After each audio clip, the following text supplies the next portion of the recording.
Hallå. Jag har precis kollat på en sån här YouTube-videogrej när man ska sminka sig. Det gick inte så världsbra tror jag inte. Jag vet inte, det syns inte så bra. Jag är typ sämst på att göra ögonskuggor och skit. Men ja. Min pojkvän är ju hos sin killkompis idag. Så jag ska ha lite egokväll hade jag tänkt. Ja.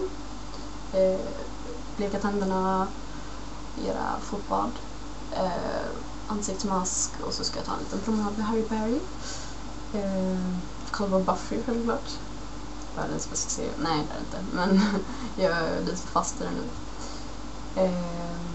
Ja. Jag har inte så mycket att säga. Jag är skittrött för övrigt. Det syns på mina ögon hur de ser ut i livet.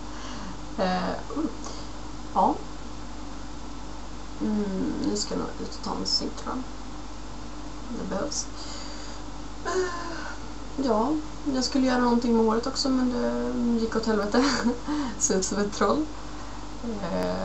Ja, men så kan det vara. Ni får det så bra. Bye bye. Just det. Så kallade glasögon. Jag brukar inte använda dem offentligt. Jag tycker inte om dem riktigt. Men så här ser ut de i alla fall. Ja. Man ser inte mina ögon för helvete. Ja, fint. Ja, så. Hejdå.